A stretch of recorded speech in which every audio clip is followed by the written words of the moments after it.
Ale, nessa efervescência que o mundo tá, se preparando aí pro Vingadores Guerra Infinita, a Salvat anuncia uma coleção espetacular, hein? Nossa, Danielzinho, muito espetacular. Eles já tinham lançado isso aqui, ó. Os Vingadores, uma mega saga do Kurt Busiek e o Jorge Pérez, nessa caixa lindona aqui que a gente tem aqui no nosso cenário. Ficou bonita, né? Forma lombadinha e tal. Vocês estão vendo aí no detalhe. Olha que coisa maravilhosa. Bonita pra caramba. E aí agora eles lançam simplesmente a melhor e maior fase do Thor de todos os tempos, que é a fase Walt Simonson. Yes! Que coisa linda! Estamos aqui com 2 volumes e o terceiro já está chegando. Né? E também vai vir com uma caixa igual a dos Vingadores para adornar a sua estante. Mas isso aqui não é só adorno não, né? Não é. É qualidade, é a melhor saga do Thor, como você disse aí, já feita. Eu sou um suspeito a falar porque eu amo o Stan Lee e o Jack Kirby, adoro a primeira fase do Thor deles. Só que o Simonson é uma coisa gigante, é maravilhosa. Sabe quem mais adora a primeira fase do Thor? Quem? O Simonson. O Simonson. Qual foi o primeiro gibi que ele leu? Journey to Mystery 113, em 1965. Pois é, mas antes da gente entrar nessa história maravilhosa envolvendo o Thor do Simonson aí, cabe dizer que esse programa é um oferecimento da Salvat. Sim. Os produtos já estão à venda, você pode comprar, é exclusivo da loja da Salvat, mas você pode comprar pelo link do Pipoca. Cada livro custa R$ 99,00, R$ 99,90, e o box é opcional, né? Custa R$ 29,00. Aí você pode ter essa coleção completona aí e totalmente maravilhosa. Acompanhe também a Salvat no Facebook, porque vira e mexe tem promoções dos produtos dela lá. Pode crer. E aí você fica totalmente ligado e pega na hora que você achar que o melhor convívio pro seu bolso aí, né? Isso aqui estava fora de catálogo há um bom tempo. Estava né? fora de catálogo. Tem uma história de publicação no Brasil, claro, como lá começou em abril, né? Você quer até mostrar aí. Olha, a importância dessa saga que a gente vai mostrar, pessoal, é tal que começou a sair lá em Heróis da TV 101, se eu não me engano, com o início da fase, com o Bill Beta e tudo, a gente vai falar sobre isso. Quando chegou na saga do Surtur, que é o ápice da fase do Simonson, é algo tão importante que, embora fosse uma revista mensal, a Abril transformou numa minissérie em 6 edições. Eles reconheceram o valor dessa saga, que era algo incomum para a época, né? Tinha acontecido uma ou outra vez, já tinham lançado uma minissérie do Homem de Ferro, do David Michelini também, mas eles falaram, cara, isso aqui é bom demais para sair só na revista mensal, vamos dar destaque. E olha a importância disso, cara. Depois a Panini trouxe em 5 volumes. Nos grandes clássicos do Thor. Maiores clássicos do Thor. Clássicos, isso. 5 edições e hoje em dia é dificílimo de encontrar, totalmente esgotada, principalmente as primeiras edições, né? Demorou quase uns 4, 5 anos aí para a Panini completar tudo. Demorou bastante, foi uma história de publicação bem complicada, só que agora a Salvat vem e republica tudo em capa dura. Do jeito, na ordem certinha cronológica, lindo de morrer. E tem um destaque nessa edição aí de cara, viu, Ale? Além dos extras, além da capa dura e da lombada e tal, tem as cores do Steve Oliff, que são muito melhores do que as cores originais. As cores do original que saiu na edição da Panini são meio jogadas, parece meio feito à pressa, assim, sabe? E aí você tem as cores do Steve Oliff, que provavelmente é o maior colorista de quadrinhos da Marvel, refazendo tudo, e é muito bonito, você percebe com muita mais nuance a arte do Simonson, né?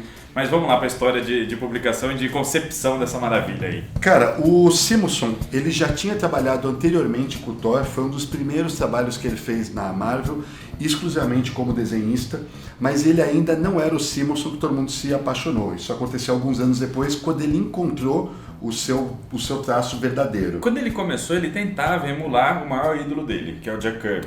Era bem essa pegada Jack Kirby e o padrão standard da Marvel, né? Estabelecido pelo Kirby, só que depois vem o Buscema, vem o Romita, vem esses caras aí que estabelecem um padrão, e o Simonson segue essa linha no começo, né?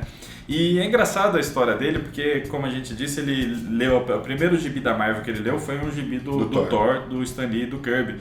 E ele estava na faculdade, ele fazia geologia. A vontade, a maior paixão da vida dele eram os dinossauros. E ele queria trabalhar com esse negócio de arqueologia, geologia e tudo mais. Aí cai essa revista aí, ele descobre no quarto do amigo dele essa revista, e ele fica completamente apaixonado porque ele já gostava de mitologia nórdica, como história mesmo, né? Que ele aprendeu nos livros lá na escola e na faculdade. E aí ele conhece o Stan Lee Kirby e fica completamente apaixonado, a ponto de depois de uns 2 anos, ele começou a ler tudo, devorar tudo. Enquanto ele ainda estudava na faculdade, ele fez um roteiro em 12 edições, fez um roteiro de 12 edições de uma saga do Thor, como ele achava que deveria acontecer. Que foi o embrião da saga de Surtur.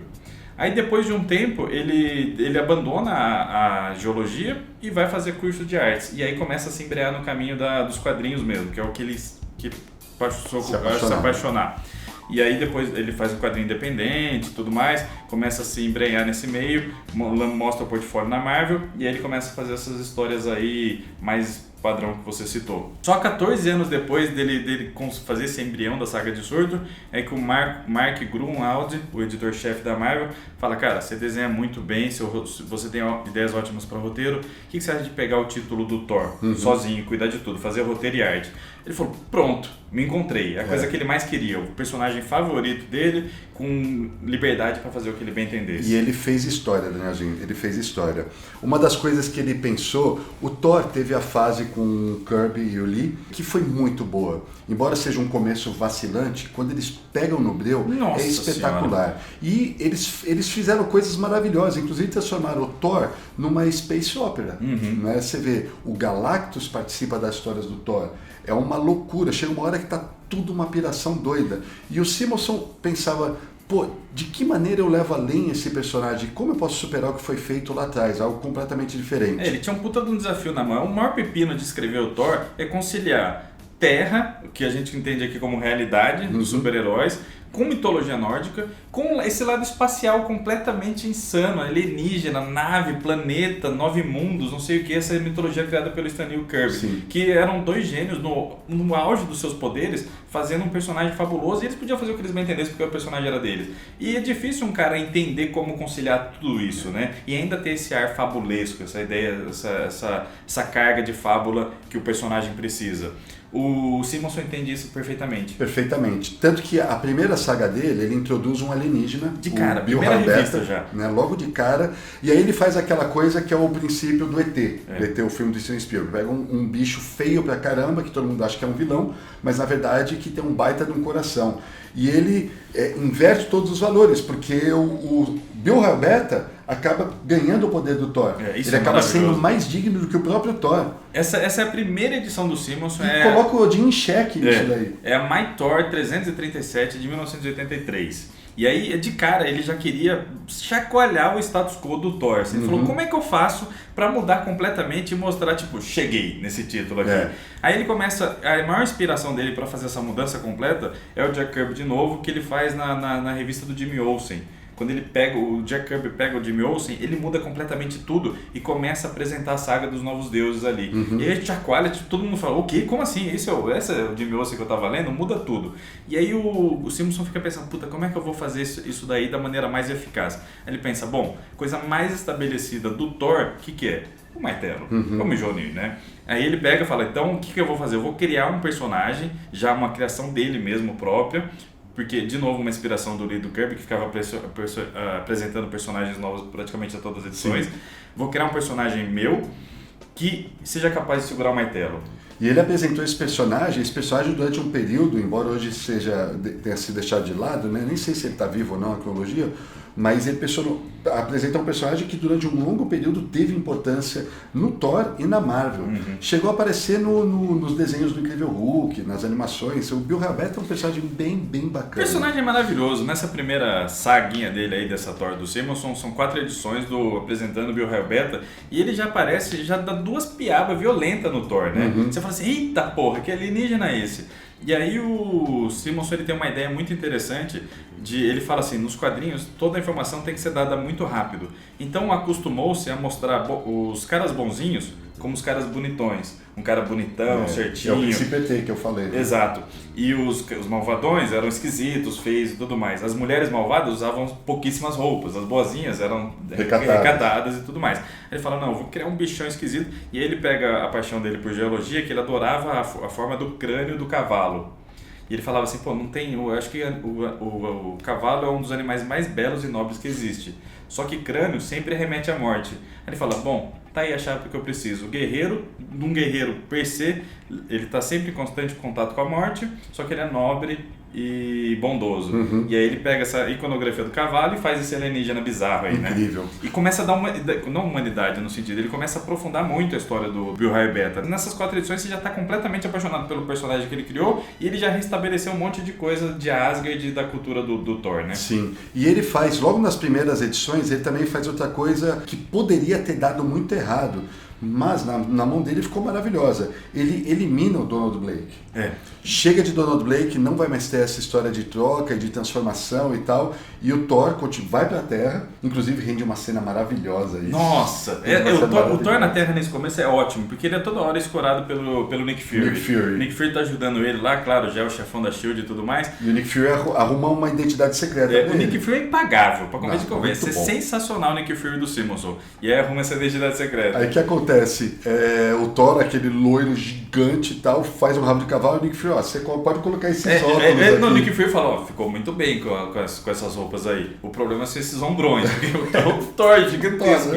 Aí ele fala, já sei, tive uma ideia que vai ser fundamental e você vai conseguir escapar dos repórteres que estão lá fora. Aí bota um óculos nele. Mas um óculos? Aí ele fala, deu certo com outro cara.